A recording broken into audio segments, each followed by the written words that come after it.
ಧನ್ಯವಾದಗಳು. ಎಲ್ಲರಿಗೂ ನಮಸ್ಕಾರ. HSN ಎಂದೇ ನಮಗೆ ಚಿರಪರಿಚಿತರು ಹಾಗೂ ಬಹಳ ಜನಪ್ರಿಯರು ಆಗಿರುವ ಡಾಕ್ಟರ್ ಎಚ್.ಎಸ್. ನಾಗರಾಜರವರು ಖ್ಯಾತ ಶಿಕ್ಷಣ ತಜ್ಞರು, ಶ್ರೇಷ್ಠ ಶಿಕ್ಷಕರು, ಹಲವಾರು ಸಂಸ್ಥೆಗಳ ಸ್ಥಾಪಕರು, ಉನ್ನತ ಮಟ್ಟದ ಸಮಿತಿಗಳ ಸದಸ್ಯರಾಗಿ ತಮ್ಮ ಸೇವೆಯನ್ನು ಸಲ್ಲಿಸುತ್ತಿದ್ದಾರೆ.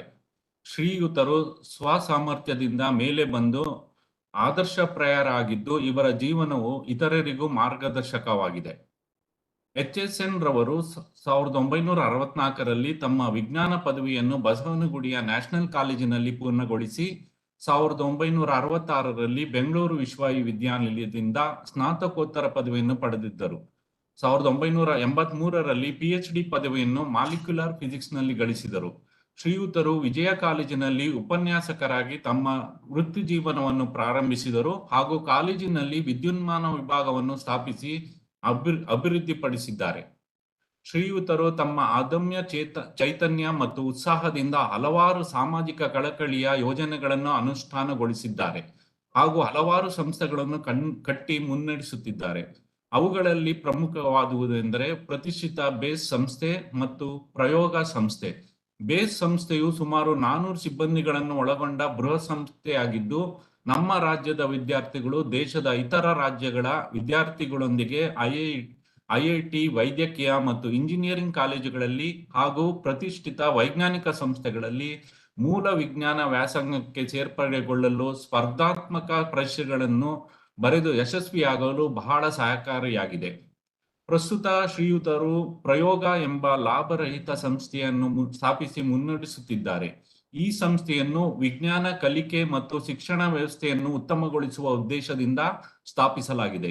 ಪ್ರಯೋಗ ಸಂಸ್ಥೆಯು ಅತ್ಯಾಧುನಿಕ ಪ್ರಯೋಗಾಲಯವನ್ನು ಹೊಂದಿದ್ದು, ಇದರಲ್ಲಿ ವಿದ್ಯಾರ್ಥಿಗಳು ವೈಜ್ಞಾನಿಕ ಪರಿಕಲ್ಪನೆಗಳನ್ನು ತಾವೇ ಪ್ರಾಯೋಗಿಕವಾಗಿ ಮಾಡಿ ಕಲಿಯಲು ವೇದಿಕೆಯನ್ನು ಕಲ್ಪಿಸಲಾಗಿದೆ. ಶ್ರೀಯುತರು ಪದವಿ ಪೂರ್ವ ಪಠ್ಯಕ್ರಮ ಹಾಗೂ ಬೆಂಗಳೂರು ವಿಶ್ವವಿದ್ಯಾನಿಲಯದ ವಿಜ್ಞಾನ ಪದವಿ ಪಠ್ಯಕ್ರಮದ ವಿದ್ಯುನ್ಮಾನಕ್ಕೆ ಸಂಬಂಧಿಸಿದ ಅಧ್ಯಾಯಗಳ ತಜ್ಞ ಸಮಿತಿ ಸದಸ್ಯರಾಗಿ ಕಾರ್ಯನಿರ್ವಹಿಸಿದ್ದಾರೆ. ಡಾಕ್ಟರ್ ನಾಗರಾಜರವರು ಭೌತ ವಿಜ್ಞಾನ ಮತ್ತು ವಿದ್ಯುನ್ಮಾನಕ್ಕೆ ಸಂಬಂಧಿಸಿದ 30ಕ್ಕೂ ಹೆಚ್ಚು ಪುಸ್ತಕಗಳನ್ನು ಪ್ರಕಟಿಸಿದ್ದಾರೆ. ಈ ಪುಸ್ತಕಗಳನ್ನು ದೇಶಾದ್ಯಂತ ವಿದ್ಯಾರ್ಥಿಗಳು ತಮ್ಮ ಅಧ್ಯಯನಕ್ಕೆ ಬಳಸಿಕೊಳ್ಳುತ್ತಿದ್ದಾರೆ.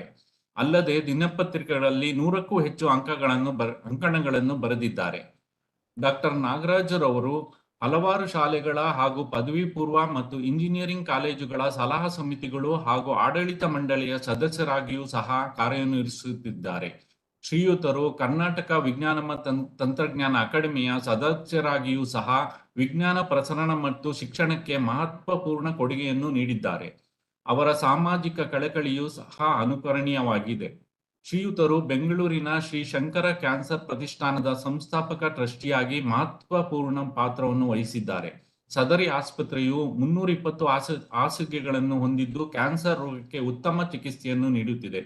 ಇದಲ್ಲದೆ ತಪಸ್ ಎಂಬ ಕಾರ್ಯ ಯೋಜನೆಯನ್ನು ಪ್ರಾರಂಭಿಸಿ ಆರ್ಥಿಕವಾಗಿ ಹಿಂದುಳಿದ ವಿದ್ಯಾರ್ಥಿಗಳಿಗೆ ಐಐಟಿ, ಜೆಇಇ ಪರೀಕ್ಷೆಗಳನ್ನು ಬರೆಯಲು ಉಚಿತವಾಗಿ ವಸತಿ ಸಹಿತ ತರಬೇತಿಯನ್ನು ನೀಡುತ್ತಿದ್ದಾರೆ.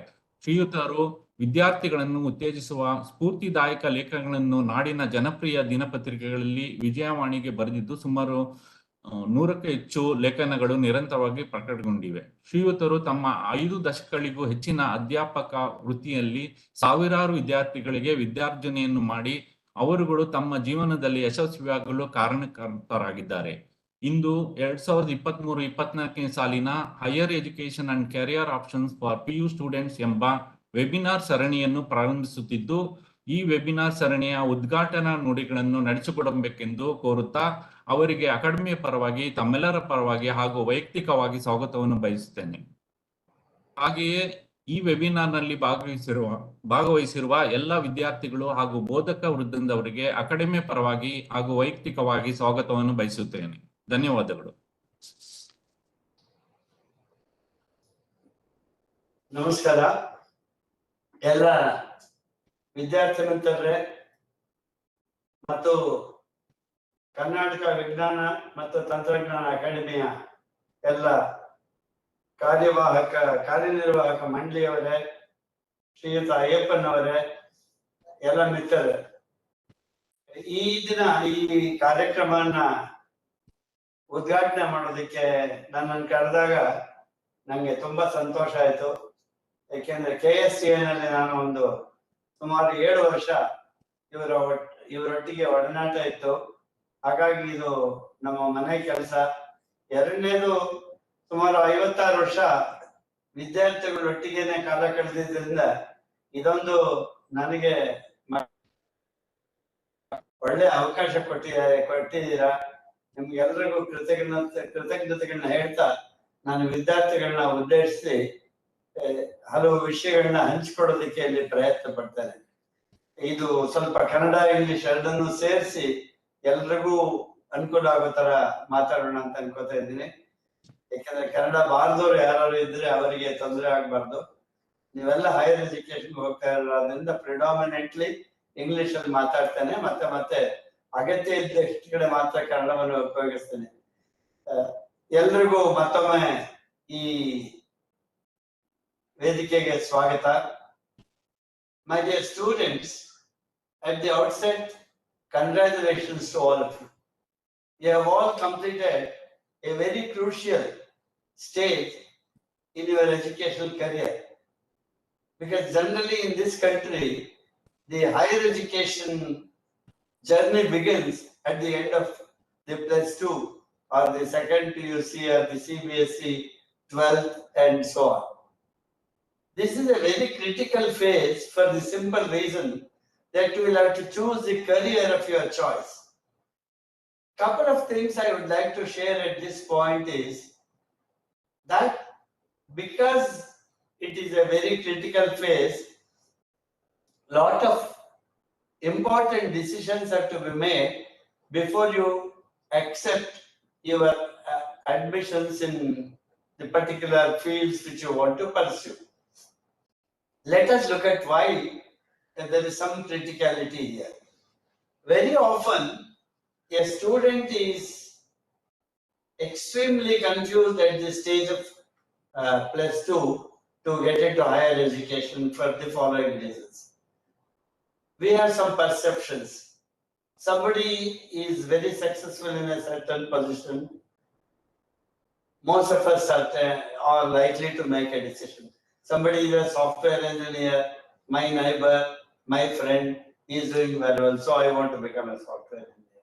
Somebody is a doctor, he is respected, he is highly specialized, he is supposed to be saving a lot of lives, so I want to become a doctor. Somebody else says, no, today it's the age of artificial intelligence, machine learning, etc. You do that. Somebody else says, become a chartered accountant, finance offers a lot of scope. Someone else doing very well in law may be your neighbor or friend or relative.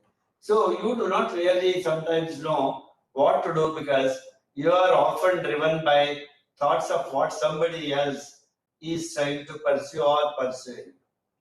In fact, these are all external impressions, and no profession by itself is great or small. Every profession has its wonderful opportunities and also greatest challenges. There is nothing like this is a good profession, this is a bad profession. So you should all actually not be carried away by what you feel as an input from the surroundings. This is only an interest profile. What interests you by looking outside. What you should really do is look inwards. What kind of a person are you? Do you love to travel a lot? Do you want to be a marketing fellow someday? Do you like communication? You are excellent in convincing people? Or do you think you are a very serious, deep thinking fellow who wants to probably go deep into understanding technology or any field as a matter of fact and become a great researcher and contribute? Do you think your social angle, economics perceptions, your other aspects are extraordinarily good relating to societal development? How should healthcare be available at a much more affordable or much better rates for everybody to be healthy? Should you do research in healthcare distribution? Should you do healthcare economics? Should you look at ways where people can live healthy than cure diseases? by doing fundamental research and see how wellness can be achieved in a way that the population is healthy. What are you basically? Are you a very calm person who love to do a work in a laboratory or more of desk work? Are you somebody who wants to rush and care for people's lives when somebody is sick and become a surgeon? All these depend on what you are and not just what is outside. Yes, there may be a lot of jobs as engineers, doctors, and so on. There may be less number of jobs as economists or less number of jobs as sports people. It's not therefore the number, but you should look at what you love to do and what is your internal persona, your aptitude for a certain task, for a certain outlook needed for that job becomes extremely critical. Therefore, all of you should actually look inwards, assess your own persona, and also do a SWOT analysis, your strengths, your weaknesses, your opportunities and threats. Therefore, you must make a career or you must join such courses which will take you to your destination to do what you love to.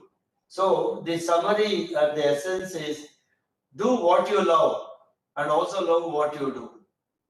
If you don't build a dream for yourself and if you don't choose to pursue an area which is close to your heart, you may end up in a profession which you don't like and the rest of the life you will have to struggle. So my dear young friends, student friends, choose what you want to do. What you want to do is very important. No doubt of where you do, the kind of environment, the kind of college, the kind of student environment around you, the teaching learning systems are all critical. But if you love to do something, you can always do it, and those are only catalysts. Without that, you can still achieve whatever you want. The next important thing is you must understand that by now, by the time you pass your 10th or 12th, you must be nearly a self-learner.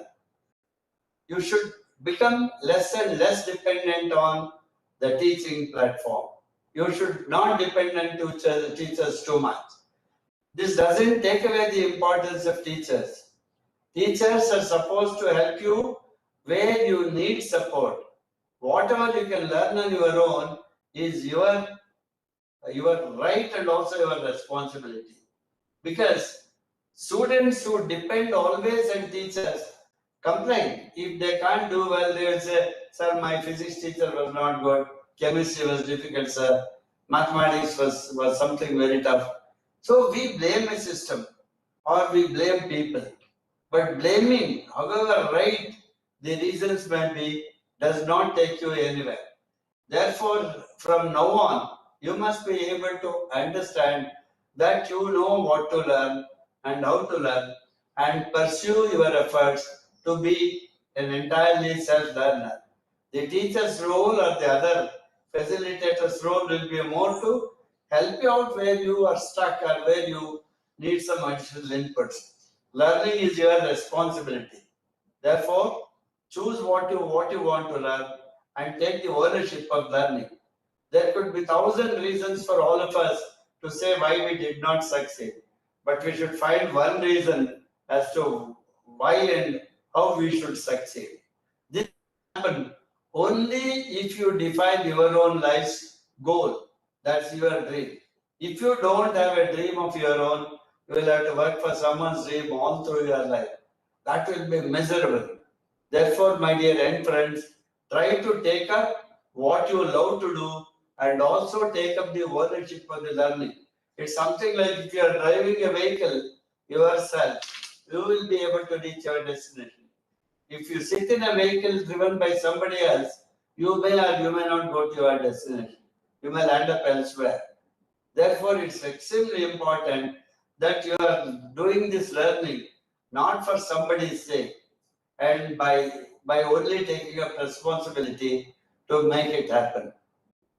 The next important point is you should enjoy your journey. Unless you enjoy your journey, it looks arduous. And actually, your career is not built overnight. Your career is made only through your constant, passionate pursuit of your competence building. And it is not the days of marks cards and certificates anymore. There was a time when people were appointed by looking at their marks cards. Today, nobody looks at your marks card and gives you a job. People look at what you are capable of. There are organizations today in the world which employs people even without a formal qualification. You may not have passed even your 10th grade, but you have the competence to do the task, people will give you a job. Therefore, you should understand that your career, your so-called job, which is a subset of that, are all dependent on what competencies you acquire. See, you need in today's world ability to be a self-learner, vision for how the world is changing, your teamwork, learnability. All that you need in your life, all through the journey, is not taught in the classroom and cannot be taught in the classroom corridors or corridors of the school and college or university. You have to understand what you need for your career. And today information is available in plenty. Whatever you want to do, you can draw a roadmap. So marks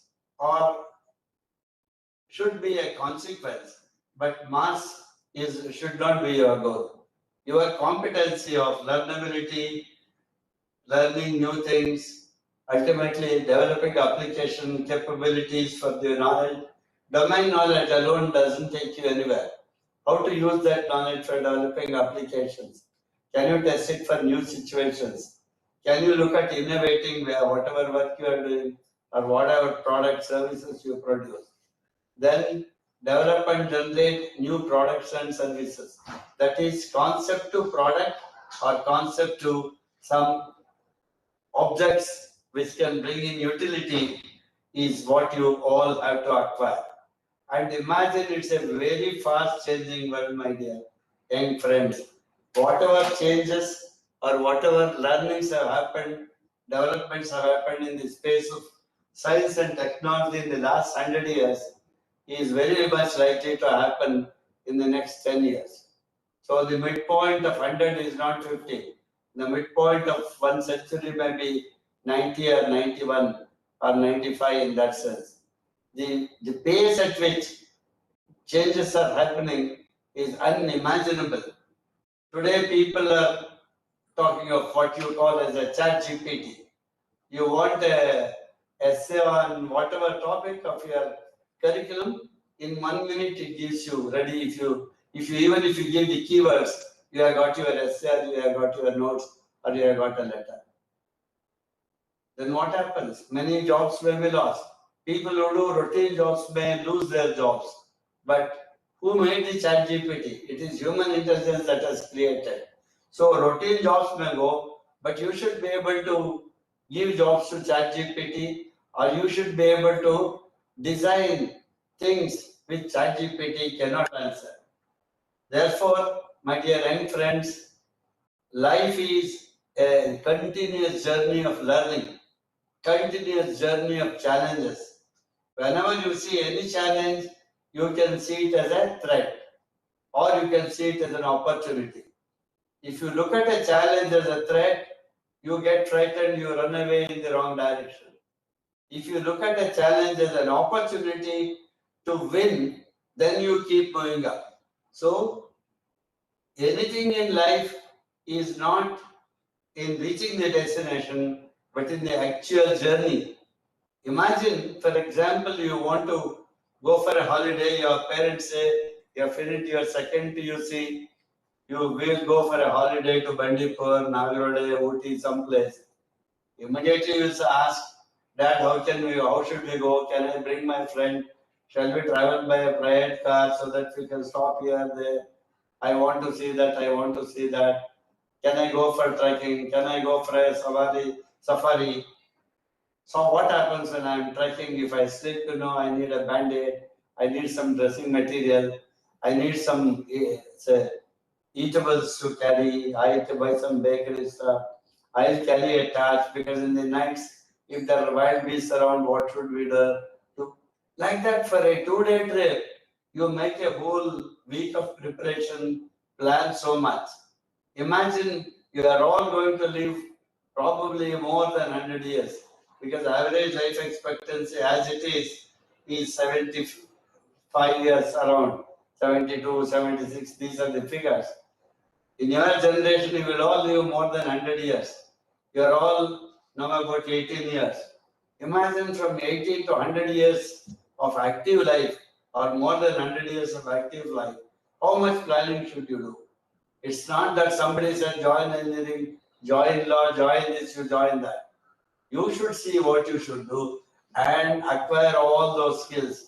And those, just as the proverbial saying, Rome was not built in a day, your life is not made in a day.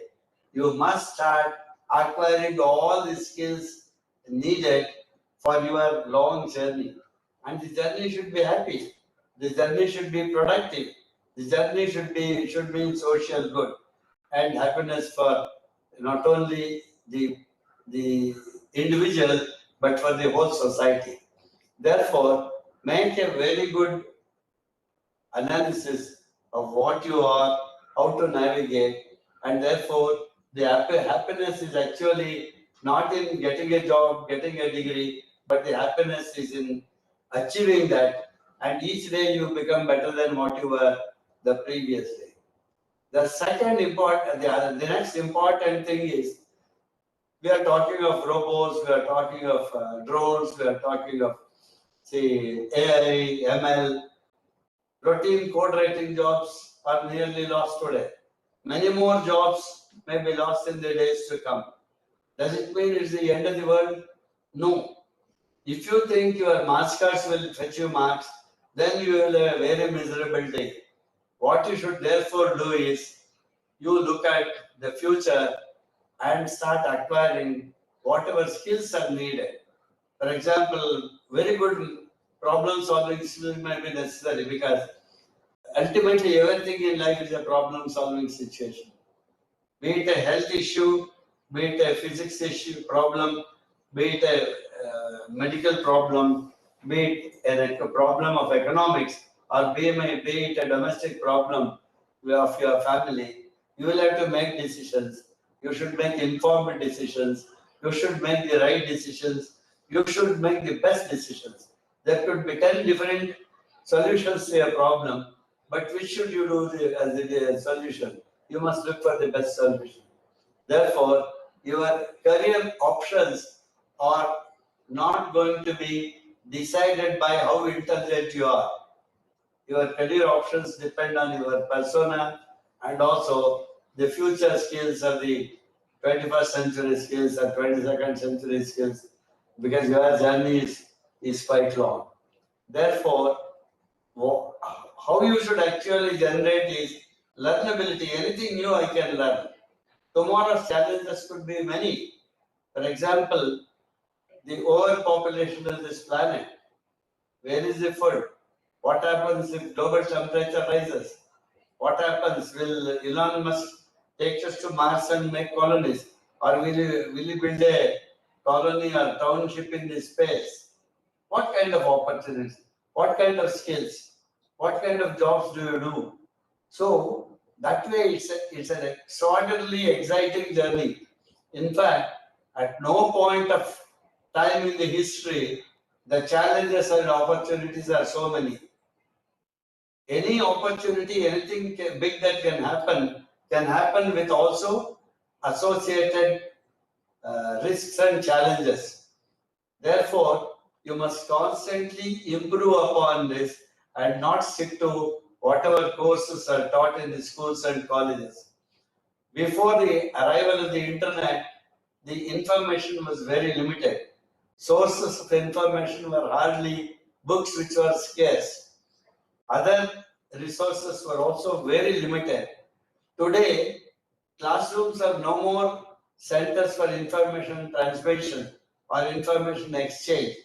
Classrooms have to become places where the higher competencies, higher challenges and solutions and applications have to be discussed and not the routine material written in the textbooks. Lot of hands-on experience, lot of solutions with technology have to happen in the colleges and the other rooms. How well we are equipped, I'm not too sure, because the pace of change is so fast that our academic institutions will not be and may not be able to catch up with the fast changing world outside. You want to do a lot of experiments in machine learning, let us say. We have limited opportunities to do it in the college classrooms and other associations. Healthcare is changing so fast. Probably next 20 to 30 years, there will be tremendous opportunities in research in the area of healthcare. Today, we have already reached a stage where, with stem cell research and so on and so forth, your body parts can probably be grown and kept in a bank. Bank in the sense, the temperature and other conditions to keep your body parts ready, go and attack. Or tomorrow, genetic changes are surgical interventions, not in the bulk or organ level, but at the genetic level, your editing may make you live almost infinitely. You have heard of an animal called the jellyfish, which can suddenly reverse its age. A 8-year-old jellyfish can suddenly become a 1-year-old jellyfish. What is that switch? How does it do? We don't know. Who knows tomorrow's technology may actually go to a stage where you can switch back your age to something very high. Where is the space? When the longevity is about 75, 76 now, 4 generations live together. A child, the father, grandfather, great-grandfather. Imagine if the longevity crosses 100 years or 120 years, there will be 6, 7 generations in a family. What about the social implications? Even as it is, second, third generation is difficult to understand and communicate. So what kind of society? The human body may not be a simple biological piece anymore. The human body may have a lot of chips inside with your metaverse and so on and so forth. If you have a chip in your brain and somebody sitting in some corner of Mexico or Brazil or Nigeria may be able to control you. Therefore, imagine it's a world which is both exciting and dangerous. Therefore, it's extremely important for people like you to catch up to the next generation technology, because if you don't catch up with the next generation technology, you will all become illiterates in the new world and the new society. Just as people who couldn't write their names or read were illiterates some years ago, today, if you cannot use the technology, you may not understand, you may not be able to deal with the outside world at all. Therefore, technology is important. But what technology to be harnessed? What is dangerous for human species? What is dangerous for this planet? So, there is a, what should I say, a very critical phase where ethics, human values, morale, and technology will have to blend and take us to the right direction. Study of humanities, study of humanism. What is a core human? What is life? How to protect life, not of just the human being, but of the whole ecosystem. There are millions of other forms of life, and nature provides the host for all the life forms. If any small thing happens in one section or one part of the living system in this huge, say, massive system, everything else gets affected. It's what you call as a systemic thinking. Imagine in some countries some time back, they killed all the birds. The moment they killed the birds, because they were taking away the fruits and other things, they thought if we kill these birds, fruits we get for eating. Then once the birds got killed, the pest started swallowing all the things. In the other words, the pest destroyed the crops. So, in the real journey of nature, it is balance, and man is one other insignificant and not so important as the arrogance and ego of man has made him to be in today's world. We cannot conquer nature, we can't conquer the so-called planets and things like that. We can at best learn to travel, but you can't understand the magnanimity and also the complexity of the universe and it's probably the future of the planet itself. There's only one earth to live. All of us should become extraordinarily sensitive and look at what is called as the sustainability as the underlying kind of things. People are now working at solar power, people are working at green hydrogen. So lots and lots of newer technologies are coming. Each comes with a positive thing and also it has a negative side. Your generation, therefore, should be a lot more wiser than when changes happen slower.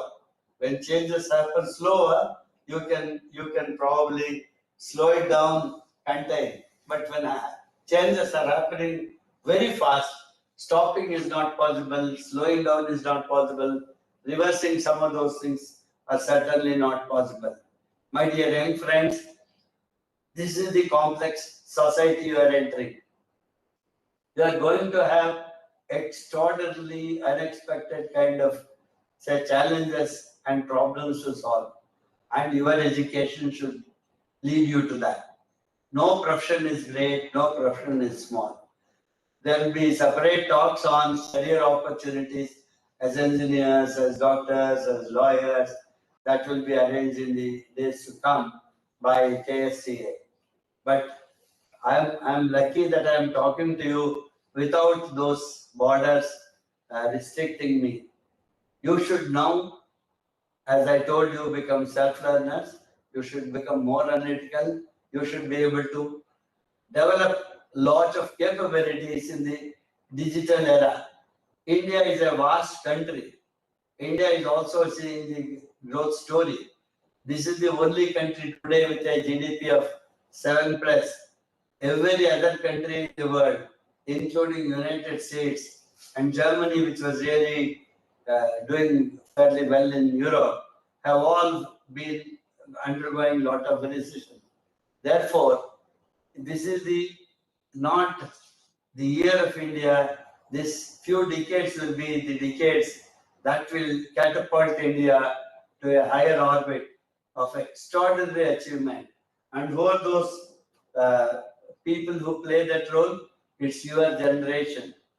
And also societal peace, societal harmony, equity, fairness to everybody is another important thing. There can be opportunities for a lot of strife. Technology can be a sharp weapon. It's like a knife. You can use it to cut a fruit. You can use it for violence.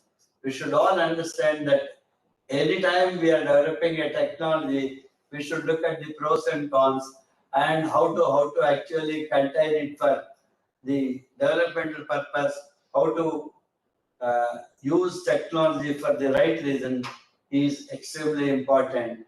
And therefore, the core human ethics, this has nothing to do with caste, creed, religion. Your human angle, your angle of holistic and wholesomeness is extremely critical. In the classrooms, you may not get it directly, or preaching does not help you. So, as a value system, we should all respect the way good societies have evolved and sustained. In this sense, the culture and the core, say, care for each other, harmony, are all part of our journey. India has a great tradition of a few thousand years of evolution. We were at the peak of science and technology also at one point of time because society had developed and the Indian tradesmen had traveled more or less to most part of the world. And then Indian GDP in the 1700s was about 24.5% of the global GDP. That means 1/4 of the output of products and services for the world was produced by India. We are somewhere at 2 point something 2% today. So India has a long way to catch up with what it was, and therefore you as youngsters will build the future of this country, and India should be a leader for the whole global say population. Every country should look at India as the leader or as the torchbearer. Therefore, you have a wonderful opportunity. Wish you all a great career, but only a responsible citizen can do this, and we should learn to work unitedly as a country. And I'm sure your generation is lucky to be that. And any questions, if KSTA can get, I'll try to answer those questions.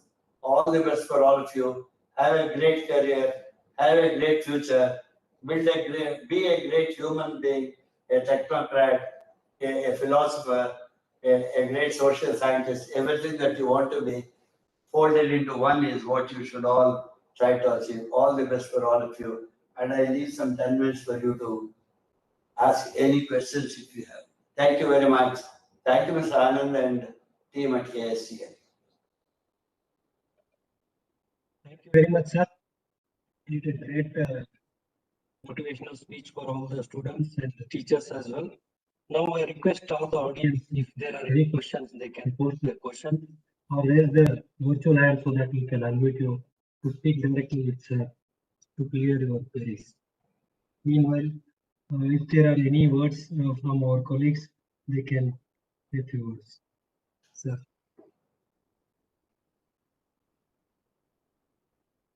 Thanks, KSCA, for this opportunity for me. Thank you, sir. Thank you, sir. As of now, there are no questions, sir. From the chat box, audience are also not asking any questions. If any questions, I request audience once again to raise their virtual hand or mention in the chat box.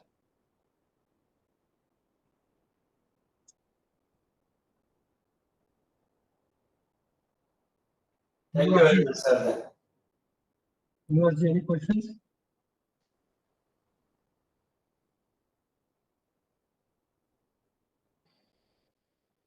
Sir, for competitive exams, which courses are good? One question from the audience, students.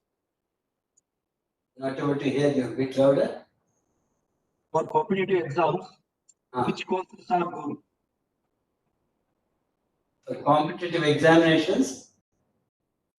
Yes, sir. Which courses, I mean, which background education should be good for them?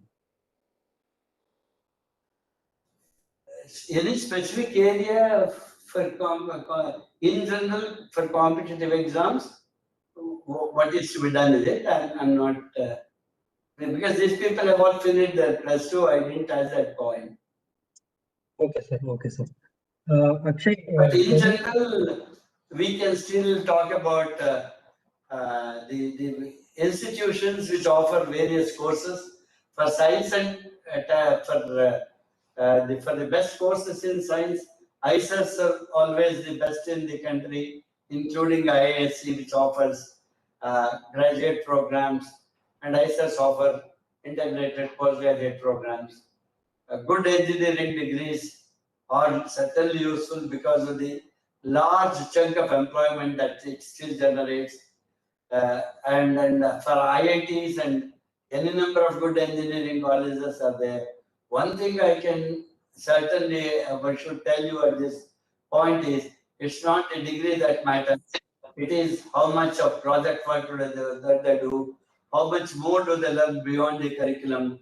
Today there are various platforms called Coursera and many such platforms where students can take courses and learn online lots of stuff beyond their regular classroom, and probably one way they can do is take lot of courses, lot of project works, and acquire a lot of hands-on experience. That's extremely critical. Some question flashing for pharmacy and things like that. I am not able to see it continuously. Pharmacy related questions will be answered on the third day. Dr. N. Shyam Sundar sir will be answering your questions, Hamsika. Thank you. As of now, these are the questions, sir. And one person asked that whether ChatGPT and artificial intelligence, how it's going to make career for future generation, and whether it's going to take out the jobs of Yes. you See, mentioned. initially ChatGPT may make many say jobs irrelevant.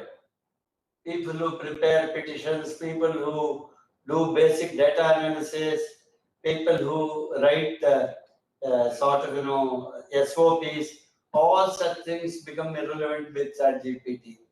But the thing is, there are many things ChatGPT may not be able to do. It's something like when calculators came, we need not.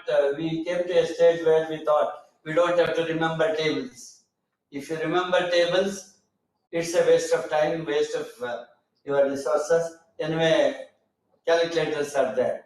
But calculators should do the routine job. I can do with my mind lot more than just calculators. In that sense, ChatGPT will certainly disturb and take away a few lakhs of jobs.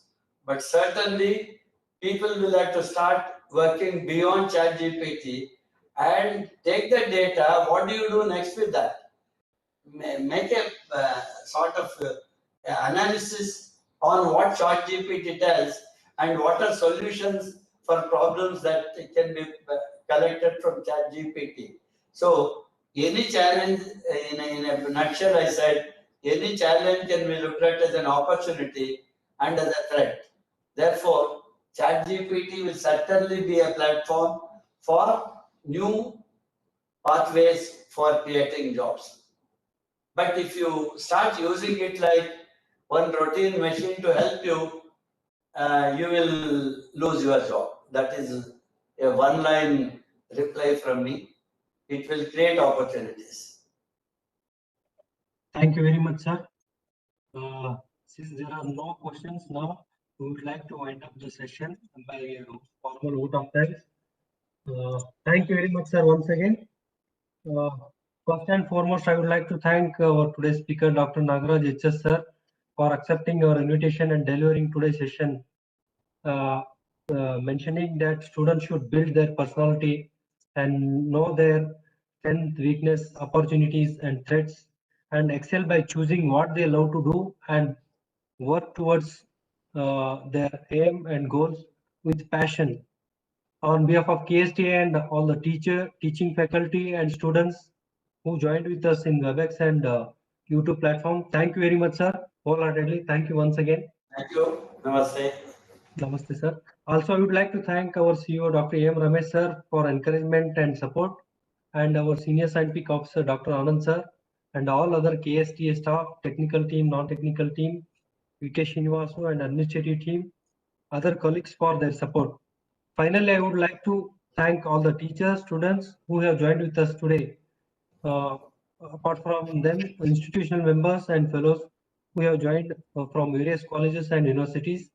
Thank you once again, everyone. And I request all of you to join tomorrow related to the higher education and career options in basic sciences from Dr. Mithun. The session will be at 11 a.m. Thank you once again. Thank you very much, sir. Namaste. Namaste, sir. Thank you very much, sir.